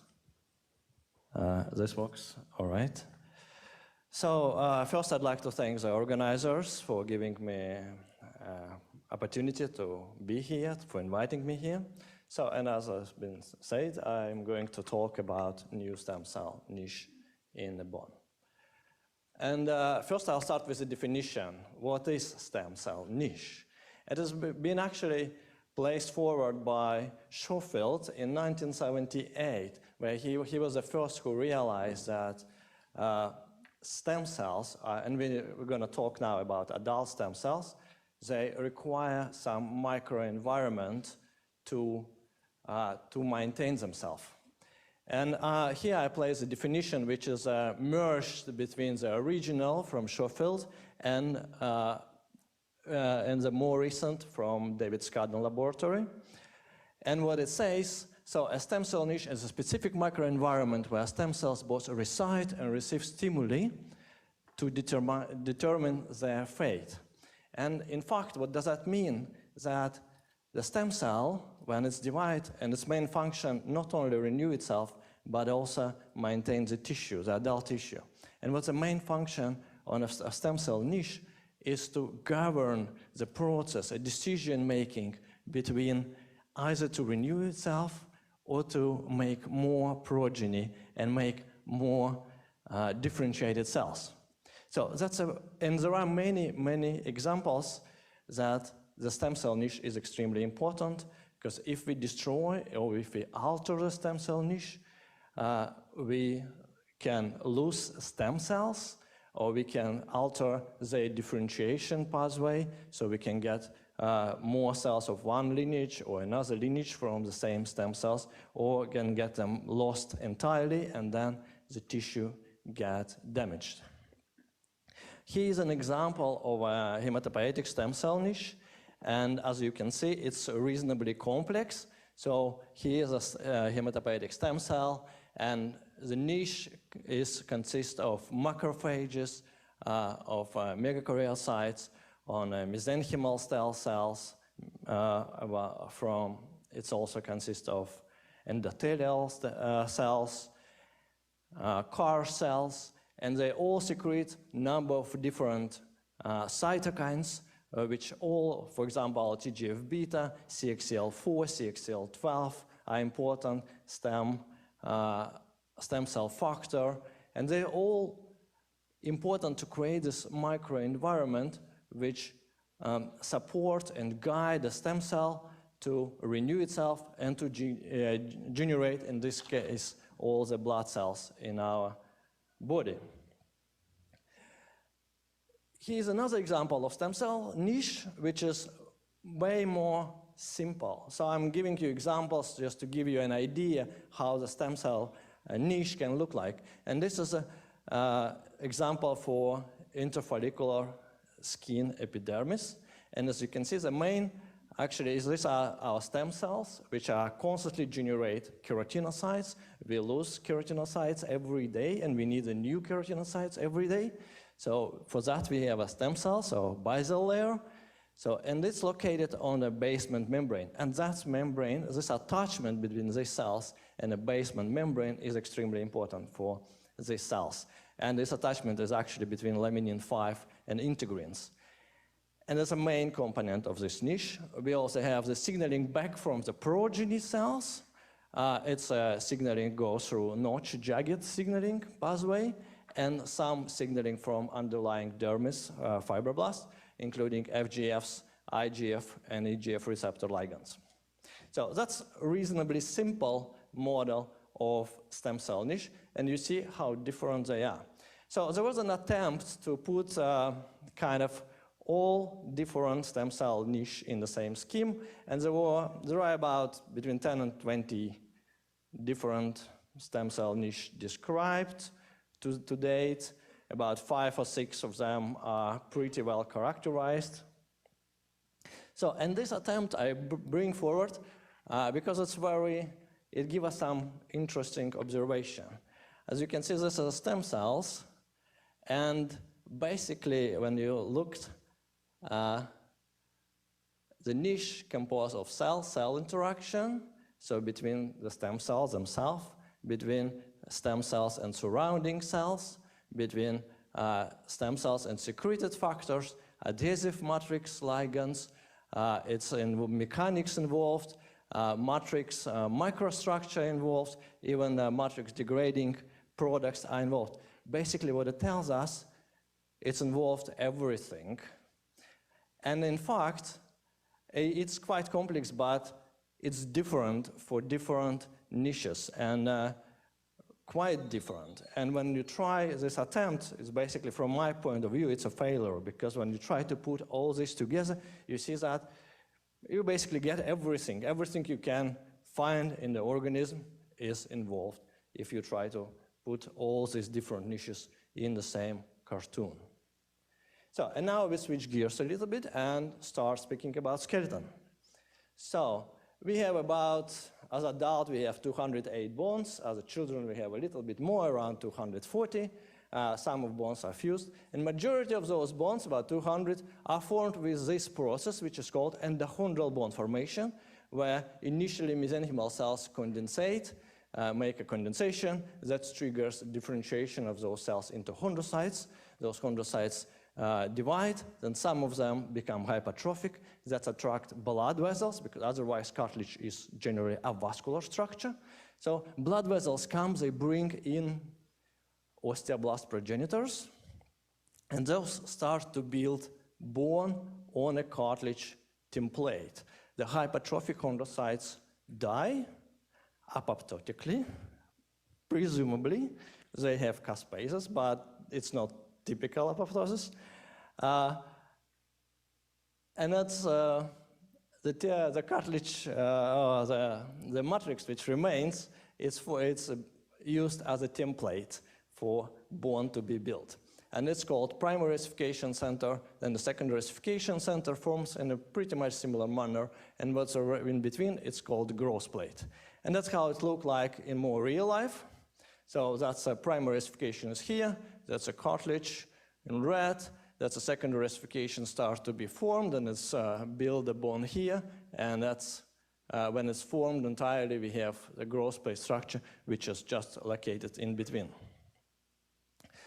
In children, it looks like this. This structure, the growth plate, is basically, when it's formed, it keeps our bones to grow and our skeleton to, it determines our height and determines the bone's growth. So it looks, in children, it looks like this, a teeny tiny structure. There's a joint between femur and tibia. And if you look in the microscope, that's how it looks like. So if we put it this way, we can distinguish 3 different zones there histologically. We call it resting zone, proliferative zone, and hypertrophic zone. This is more mature growth plate, that's more immature growth plate, again, the same zones.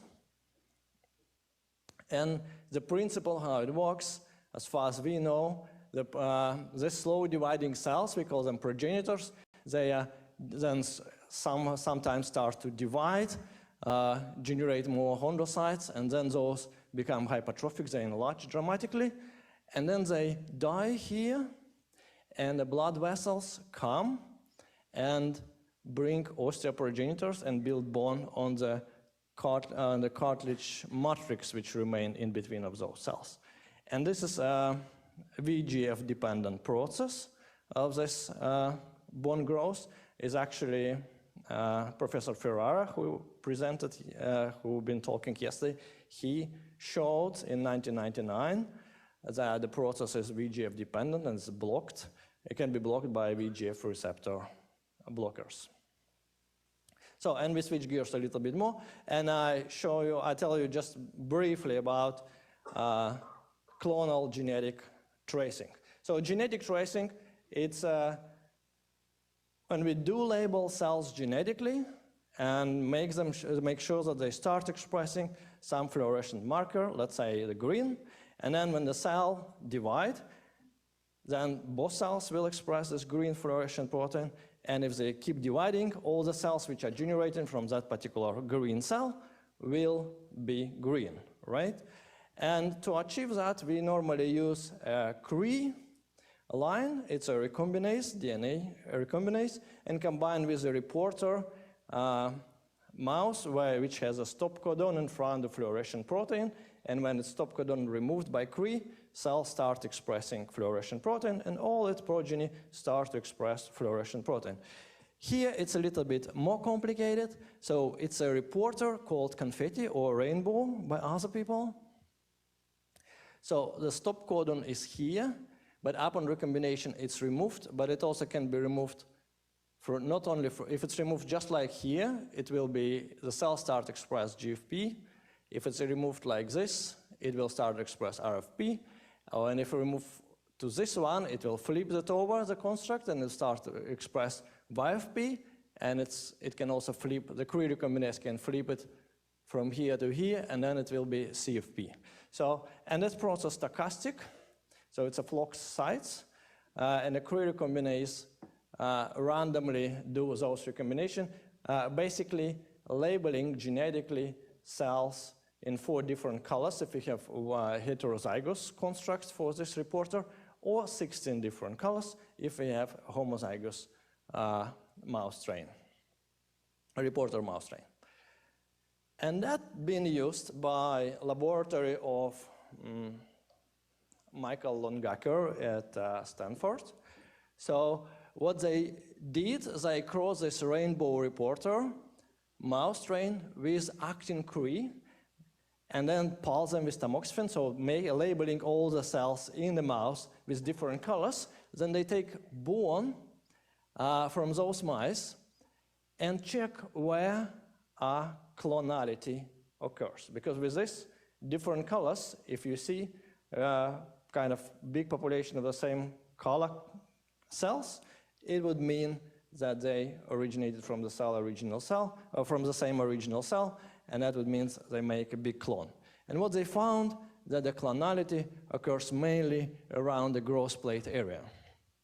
That's what they see. So then they take the following approach. They take this area, and they take also diaphysis and some epiphysis, sort all the cells out, and separated them by Fox on different subpopulations, and then introduce them under kidney capsule to see if any of those populations will make new bone. So with the attempt to find the skeletal stem cells. So there's different protocols how they did it. They got about 8 different populations, and they put them under kidney capsule, and they found that many of them, basically all the originals are all selected for negative for hematopoietic lineage and positive for integrin alpha 5. So, and they found these 8 populations, and all of them give either bone, cartilage, or marrow in combination, and then they further hypothesize that this is a hierarchical relation between these populations.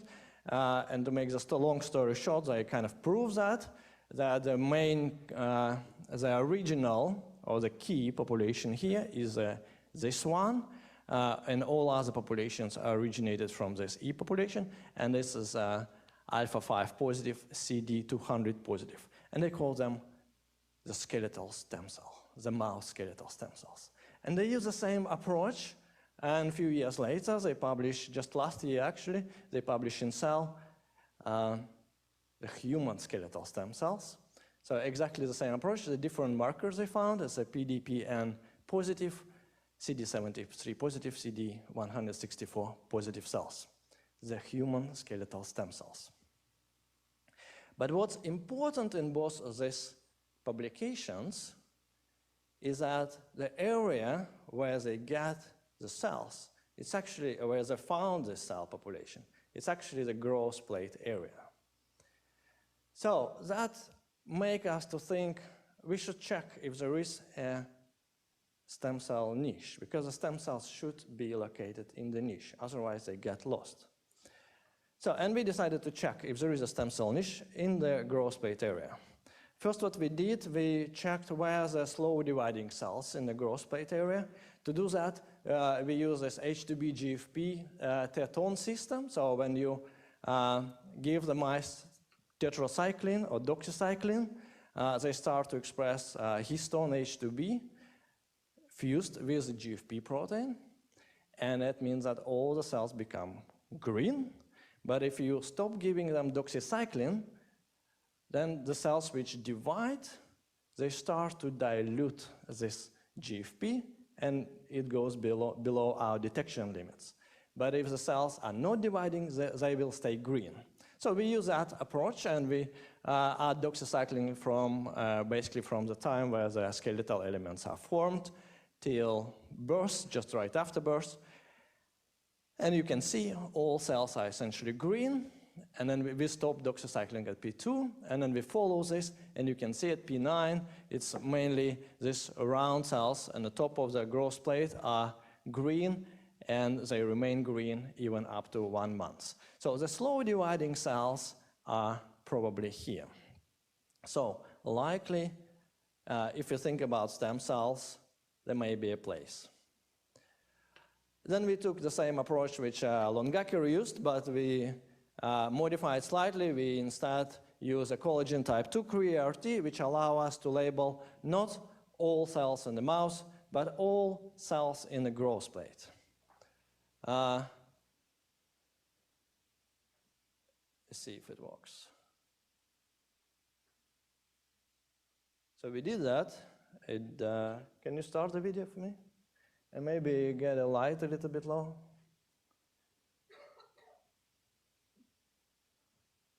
I've been checking today morning, the video worked.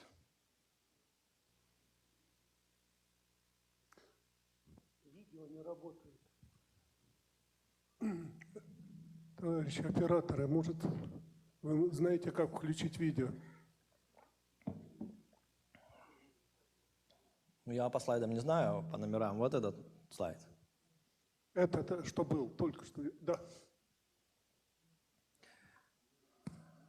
Ну ладно. All right. So video doesn't work. Basically what we see, we label those cells, all the chondrocytes, and we start with this different confetti reporter. Okay, stop moving slides back and forth. I'll do it myself. And what we see the clonal pattern where we see small clones which are originated, and each clone apparently appears from the single label cells. So this appears from one cell, this appears from another cell, and it's a histological image just for the comparison.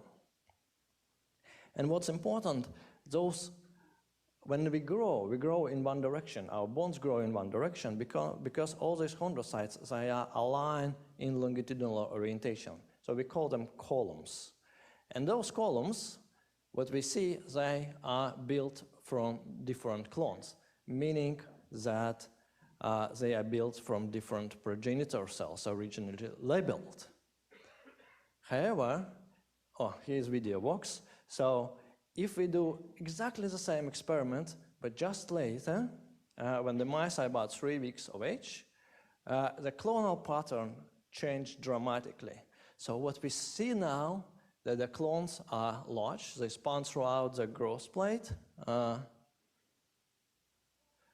Here on static image, we can see, and I show this video is actually not just to impress you, but this also, but to remind myself that to tell you that what we do a thick section, so like 300 microns, and we scan them all the way through. So we know if we speak about column size or column length, we know that it's indeed the one which is been within the thickness of those section. Because otherwise, if the columns located like this and the section is not parallel to the columns, we'll get quite a big artifact. So, and you see the clonality change dramatically. So now we start seeing clones originated from the top and spanning throughout the growth plate. And those clones are very stable. We check them 6 months later and they're still there. And those clones are actually very large. You know that a growth plate, as I mentioned to you, this is our growth plate, normally, where we have all 3 zones, and it's resorbed from this side, and resorption is VEGF dependent, as Dr. Ferreira showed us. So we block this resorption using axitinib, it's a VEGF receptor inhibitor, and you see just within a few days, that's what's unresorbed cartilage, right? And that's where we can see how the clonal size is real. Because this is kind of a snapshot. Some are produced, some are degraded, so we have a very narrow window when we see what's normally happen. But if we block a resorption, we can kind of increase this window through which we look in the growth plate. And you can see the clones are really large, they span throughout, in contrast to what we've seen in neonatal mice. And when we do more kind of accurate comparison, we can see that whatever we do, short tracing, long tracing, if we do it before about 20, 30 days of age, the clones are small. If we do it after 30 days of age, the clones are large. What happened at that time point? At that time point, the secondary ossification center forms. That's how it looked like. It's get matured about 25 days of age in the mice, in these particular bones. So we thought maybe this is the one which changed the clonality. So, and as it matures not equally throughout it, it matures more, as it's a bit roundish, it matures more in the center and a bit delayed at the sides. We just made a section through the center and on the side, and we can see that clonality indeed depends on the secondary ossification center, and where it's matured, the clones are larger. And these clones are very close to the secondary ossification center. Here we visualize a bone with a xylinol injection, so it's red, and you can see some clones start right from under this growth, under this bone. And what we also start seeing that cells start expressing stem cell markers. Here is CD73. So before formation of secondary ossification center, there's no CD73 in those round cells. But when the secondary ossification centers form, underneath, cells start to express stem cell marker CD73. They start to express another stem cell marker, CD49E, you can see here, and a few other potential stem cell markers. What I mean potential, it means that they've been described for the stem cells occasionally, right? That's like YAP, GLI1, or GLI2. And then what we did next, we basically sorted the CD73, CD49E positive cells and check them if they can differentiate in 3 classical lineages of mesenchymal stem cells, and it's chondrocytes, osteoblasts, and adipocytes, and as you can see, they can do that. So putting this all together, what we see that early in development, we have a temporal clones. In postnatal, when the secondary ossification center forms, it's a stable clones. You have small clones versus large clones. The multiclonal columns versus monoclonal columns. No bone contact, bone proximity. And we have no stem cell markers, and we have stem cell markers and ability to differentiate in 3 lineage. So altogether, they say that the stem cells, which appears to be there, they start to renew themselves and start to make these large and stable clones, and from which the monoclonal columns are forming. And so what we say is because this change in the kinetic of this clonal formation coincide with the secondary ossification center, we postulate that this change, when the secondary ossification center of bone is formed above this growth plate, it's changed microenvironment which create a stem cell niche, allowing these chondroprogenitors to renew themselves and kind of become stem cells. So what makes these stem cells to renew? What comes out from the secondary ossification center? As you know, the stem cell niche, it's quite a complex system, and I promise you, we didn't discover even 10% of what's, in this case, makes the stem cell niche. But we think, what we started with, we thought that a stem cell niche is important to maintain the tissue, the growth plate, right? And as we know that the growth plate is constantly resorbed from one side and has to be generated from another side, so if the stem cell niche is destroyed, the growth plate should disappear. And that has brought us to the idea that heat shock signaling might be involved, because there are data suggesting that if heat shock signaling is blocked, growth plate might disappear. So we checked the secondary ossification center for using sonic heat shock GFP mice, and we found that there are quite abundant expression of sonic heat shock in this newly formed skeletal element.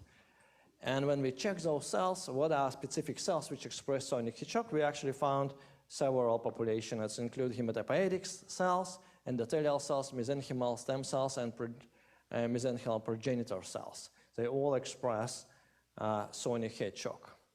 So that's what we did next to prove if that's really involved in the stem cell formation or stem cell niche maintenance. We block that heat shock pathway using SMO inhibitor with MODIGIP, and you can see the clonality in this area where the stem cell niche is, it's dramatically reduced. And this is statistical data. And this dramatic decrease in clonality was associated with dramatic decrease in proliferation in this zone.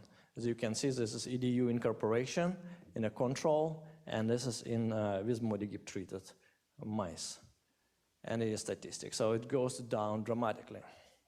And furthermore, if we wait just few days, those treatments were just from P31 till PT4, P30, so postnatal day 31 till postnatal day 34, 4 days treatment.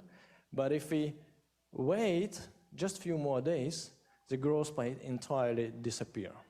So fuses, kind of supporting our hypothesis that the stem cell niche is required to maintain chondrocyte generation and maintain bone growth. Another way around, if we activate heat shock signaling pathway using SAG, small agonist, we get increased proliferation in the resting zone, and this proliferation is increased quite high. But surprisingly, we don't see the changes in the number of CD73 positive stem cells, no matter if we increase heat shock signaling or if we decrease heat shock signaling, the number of these CD73 positive cells remains quite the same. Furthermore, if we take those cells, control cells, CD73 positive cells, out and treat them either with sonic heat shock or with a blocker of heat shock signaling with MODIGIP, we see that number of colonies essentially didn't change. But the size of colonies changed quite significantly. So if we activate heat shock signaling, the colony size is increasing, and if we block heat shock signaling, colony size is decreasing. So what does it tell us? It tells us that heat shock signaling or secretion of sonic heat shock from the sock promotes proliferation of the cells in that niche. And apparently it's important for stem cells to renew themselves. But at the same time, it doesn't affect identity of those stem cells. No matter what we do with the stem cell, with the heat shock signaling, the stem cells remain there. They not get lost initially. They just stop dividing. So it means that something else maybe from secondary stratification, maybe from somewhere, makes the cell stem. Because initially they are I think they are initially not stem cells. They become kind of stem. So, and just summarizing this all together, what we're proposing is that during initial growth, the process of long bone growth is built on consumption of chondroprogenitors, which are recruited, divide few times, become hypertrophic, and contribute to the bone formation.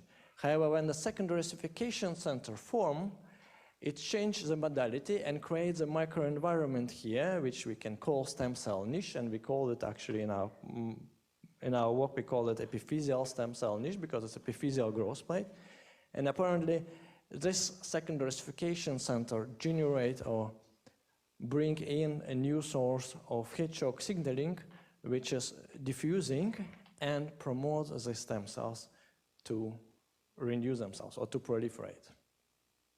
And with this, I'd like to thank my research group, and particularly that guy who been driving this project all the way through, and he just got his own grant a few months ago and starting his own research laboratory, so I'm very proud of that. So, and I'd like to thank the Swedish Research Council, Karolinska Institute, and Sechenov University for financial support. And thank you for your attention.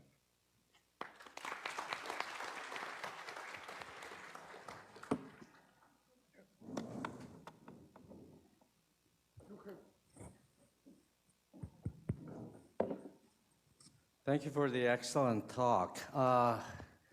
Is there any question from the floor? Don't be shy. Well, if not, he will be available to answer questions individually. And on behalf of the organizing committee, we really thank you for your excellent talk. And we would like to present to you a certificate of gratitude. Thank you.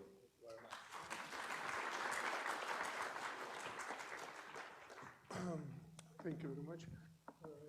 Наша секция, утренняя секция закончилась.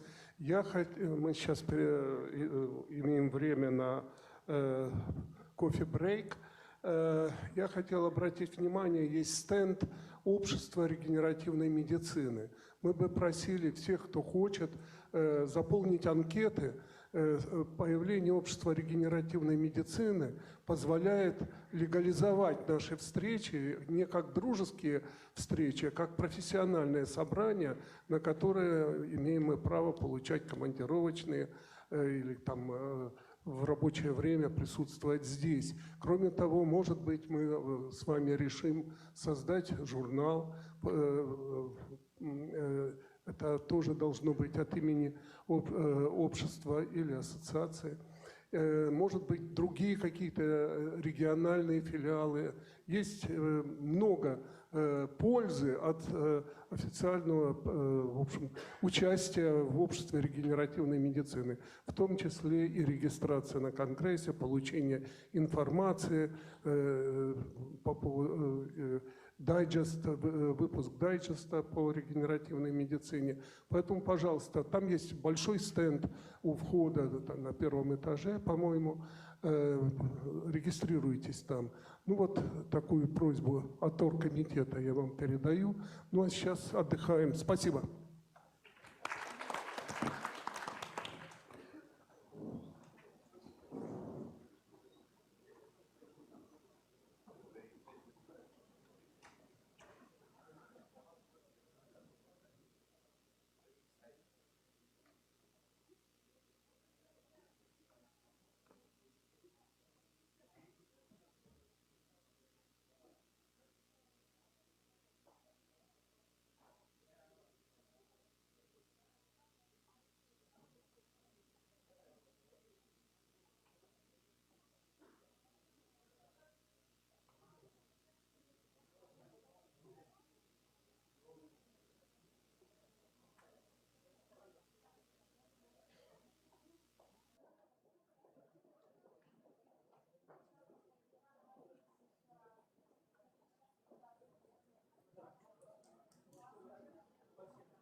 Сделаем один кадр, ладно, пока вы убираете. Здравствуйте.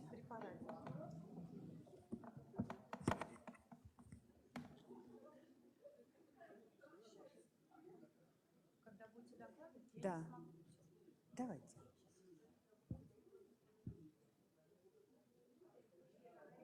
Все? Не, стою.